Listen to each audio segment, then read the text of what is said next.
conversation, eh? And very, very rarely do I get emotional over things that I hear. But sometimes you hear stories that you sit back and you think to yourself, oh my God, what do you do if you're in such a situation? And it's a conversation we've had previously on Mine and Kenyan. It was about 2 weeks ago. We say that out of every 4 women, one has had an abortion. And the majority of those abortions are unsafe, meaning that they were procured in some back alley somewhere by some unlicensed physician.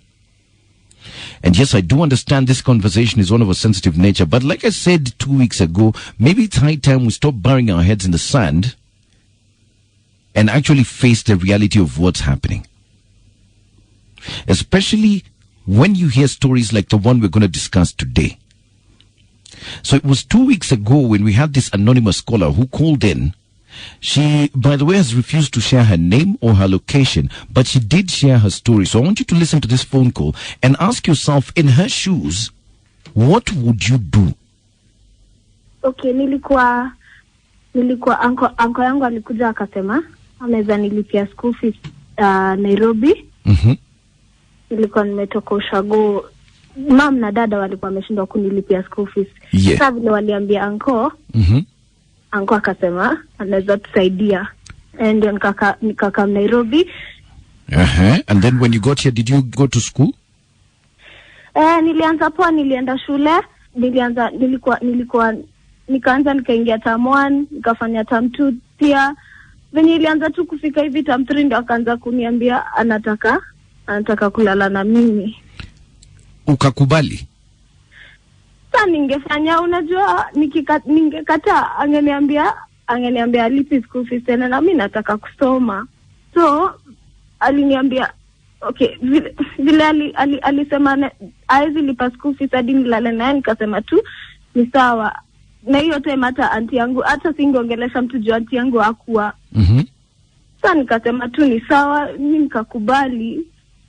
Na sasa unajua maybe ningekataa, angekataa kunilipia school fees na mimi najua tu ningerudisha go na kina mama wangekasirika. So mimi nikasema tu ni sawa. Sasa mimi nilimiss periods zangu juzi, nikasema wacha niangalie kama niko na ball. Nikaenda kwa chemist nikanunua hiyo kitu ya kutest. Sasa vile nikapata niko na ball. Sasa nikaambia uncle yangu akasema ati ajui hiyo story na hataki maneno yangu. Is he going to continue paying your school fees? Ameniambia tu nitafute mahali naweza enda kukaa. Ameniambia tu kama siwezi rudi kwa baba yangu nimwambie nitafute tu mahali naweza enda, na haya hataki hiyo maneno, hataki story zangu. Sijui kama naweza rudisha go ama sijui kama nikirudi nitachapwa na babangu ama nitafukuzwa. It's quite a disheartening story. She's sent to Nairobi for school. Her uncle takes advantage of her. She's now pregnant. And she has no idea what her next step is going to be. And what do you do in such a situation? I'm speechless. And I ask this because I'm hoping she's listening in today. Because it's not just her, but there's several women who are in similar situations. Because believe it or not, a lot of girls and women are not entirely in control about what happens to them, especially when it comes to matters reproductive. And the way I see it, this girl could dangerously end up being a statistic. Because as I said earlier, out of every 4 women, one has had an abortion. And majority of them are unsafe, meaning death is a reality. What does a girl like her do in such a situation? It's what I want to find out this morning, eh? Give me a call on 0711 046105. And by the way, if you're going through something similar and you're looking to get some advice, I want you to please call the Marriage Stops toll-free line, which is 0800 72 0005. That's 0800 72 0005. And also keep your thoughts coming in on our Twitter and Facebook pages with the hashtag Ukonaball. What does this girl do? that's a very sensitive thing. Yeah, and that's abortions. And the fact that a lot of them that happen in Kenya are unsafe, meaning they're being procured in some back alleys somewhere by some unlicensed physicians.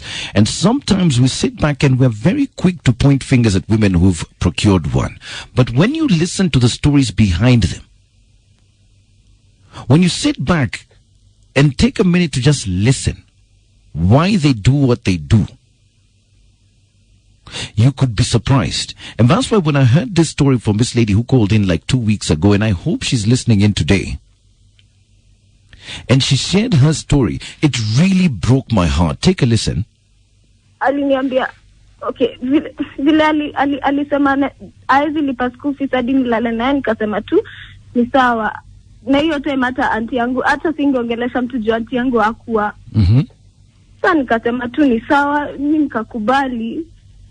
Na sasa unajua maybe ningekataa, angekataa kunilipia school fees, na mimi najua tu ningerudisha go na kina mama wangekasirika. Sasa vile nikapata niko na ball. Sasa nikaambia uncle yangu akasema ati yeye ajui hiyo story na hataki maneno yangu. Ameniambia tu nitafute mahali naweza enda kukaa. Ameniambia tu kama siwezi rudi kwa baba yangu nimwambie nitafute tu mahali naweza enda, na yeye hataki hiyo maneno, hataki stories zangu. Now, in a nutshell, if you're just joining in, this young girl was sent to Nairobi for school. Her uncle had offered to pay for her education because her parents could not afford. But when she comes to Nairobi, her uncle takes advantage of her as a condition for him to continue paying her school fees. And when I listen to stories like this, you sit down and you end up realizing that maybe we should not be too quick to jump at that bandwagon of pointing fingers and saying, you know what? Huyu ni yule wasichana wa kuflash.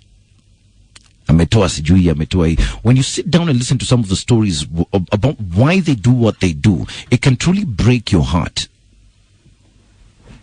Now her uncle has kicked her out. She cannot go back home. Because I'm even wondering, how do you start explaining to your own father that, oh, it is Uncle so-and-so who is responsible for this? How many parents will believe that? And because of this, do you now see how she could end up being a victim of an unsafe abortion? What does a girl like her do in such a situation? And I want to reiterate this. If you're looking for advice, if you're going through something similar, it may not be exactly the same situation, but if you are going through something similar, or you know someone who is going through something similar, I want you to please call the Marriage Stops toll-free line, which is 0800-720005. I'll repeat that. It's 0800-720005. And also keep your thoughts coming in on our Twitter and Facebook pages with the hashtag Ukonaball, because it's high time we stop burying our heads in the sand and really address this issue. What does she do? My name is Lucy. Talk to me, my dear. What I want to do, can I get that girl's number? In fact, I really want to assist her. It has really touched me. That is very unfair for that uncle of hers. Yes, and we are hoping that she's tuning in because she refused to share her contact details because of fear of repercussions that may come. So that's okay. And we're doing this in hopes that she will be able to listen in and know that there's help. Yeah, what I want that girl to go back to school. I'm really willing to help her. It has really touched me. Sawa. Thank you, okay, thank you. Classic 105, hello? Hello. Good morning. Good morning, Mina. How are you? I'm very well. It's Mike Mondo. Talk to me, my brother. Oh, Mike. Now, my name is Waidaka, and I've got something to say in regards to the topic. Yes. Now, in the situation of the young girl, she very well knew when she was getting into that situation that she was using the sex to get her education. But now, when the bullet got her and she got pregnant, it becomes now a crime issue. In my opinion, every action has a reaction. So, ajipange. So let me get this right. Yeah? Yes. So it's your opinion that she intentionally decided to use, having sex with the uncle to get the child, and rather to get an education. To get an education. But you do realize that she's a young girl that can be taken advantage of. Is she under 18? Yes. Hello? Hello? Yes, she is. Now, when it's under 18, now that becomes something totally different, because now that is sex without consent, which is basically rape. So what does she do? What would you advise her to do? I would advise her to keep the kid. It doesn't mean that is the end of the world. Probably could even make her more focused to achieve the goals that she wants to.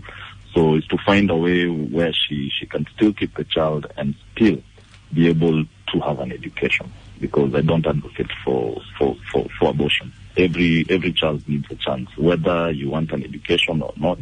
I think there's no sacrifice worth a child's life, unless now the mother is in danger in terms of health. Okay. Well, thank you for that, and have a good day. Same, Mike. Thanks. Yeah, okay. Kingangi, how do you keep your uncle's child? Unajua hata mtaintroduciana aje? December watu wakikutana, how do you introduce each other? Hapo si ndio unaomba dunia ipasuke uingie. Don't you think like we're too judgmental? And sometimes we look at these women and who have had an abortion, and then we start pointing fingers and saying, "Who knew Wakuflash?" Yet we don't know the story behind it, because the way I see it, this girl could end up being a statistic. Yeah. No mtoto ni wanani kiyangu. Keep calling 0711046105. What would you do if you... And I want to find out about what it is that you'd expect a girl like this to do.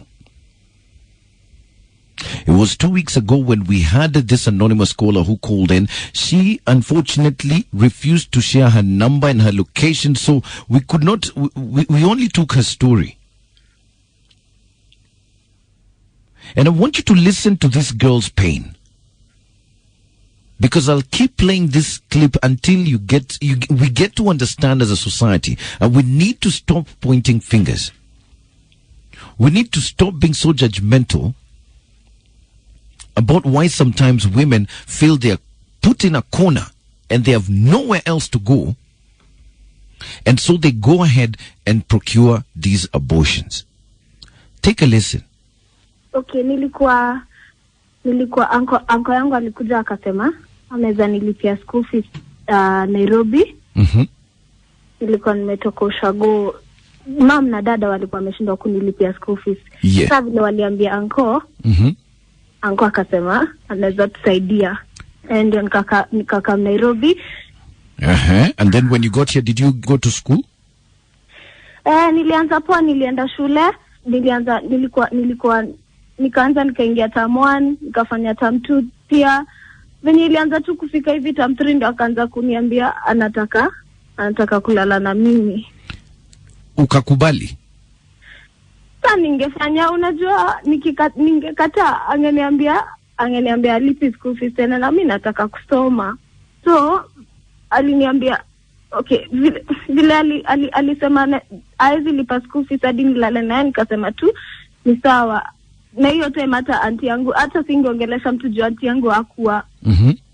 Sasa nikasema tu ni sawa, mimi nikakubali. Na sasa unajua maybe ningekataa, angekataa kunilipia school fees, na mimi najua tu ningerudisha go na kina mama wangekasirika. So mimi nikasema tu ni sawa. Sasa mimi nilimi spirit zangu juzi nikasema wacha niangalie kama niko na ball. Nikaenda kwa chemist nikanunua hiyo kitu ya kutest. Sasa vile nikapata niko na ball. Sasa nikaambia uncle yangu akasema ati ajui hiyo story na hataki maneno yangu. Is he going to continue paying your school fees? Ameniambia tu nitafute mahali naweza enda kukaa. Ameniambia tu kama siwezi rudi kwa baba yangu nimwambie nitafute tu mahali naweza enda, na haya hataki hiyo maneno, hataki stories zangu. Sijui kama naweza rudisha go ama sijui kama nikirudi nitachapwa na babangu ama nitafukuzwa. It's a very disheartening story, and whenever I think about this, it just breaks my heart. And it's not just her that goes through such situations. Several women go through similar things where they feel like they're so pushed and backed into a corner that they go to these back alleys, to these mitishamba people, and procure unsafe abortions. Then you start hearing circumstances like 1 in every 4 women, numbers like these, 1 in every 4 women has procured an abortion. You hear numbers where every day women are being admitted into hospitals because of unsafe abortions. And please note, there is such a thing as a safe abortion, which is done under the recommendation of a physician. And that is permitted by law. If you didn't know this, please know this. There is such a thing as a safe abortion. It is done under the recommendation of a licensed physician, and that is permitted by law. So would you blame this girl with nowhere to go? Would you start pointing fingers at her and start saying, oh, huyu ni msichana wa kuflash? What does she do? 0711 046 105. Talk to me. Classic 105, hello. Hello. Classic 105, hello. Hello, how are you? I'm very well. What's your name? I'm Julia. Talk to me, Julia. Now, I'm in shock. Mm-hmm. But I'm not shocked at the same time because myself, there was a time my own uncle tried to rape me. Your uncle tried to rape you? Yes, but me, Chwangumu, I told him I can't do some shit. Mm-hmm. And he was the best friend to my dad. Uh-huh. But I fought him. He was told to look for me a job in Nairobi. Mm-hmm. But he always wanted to sleep with me. And today he hates me so much. Where? Your father? No, my uncle. Now my uncle hates me so much because I never slept with him. But I never told my dad of what was happening. Yes. But one time I told my mom, stop telling uncle so and so to look for me a job. Because he tries to sleep with me. He doesn't love me. He doesn't care for me.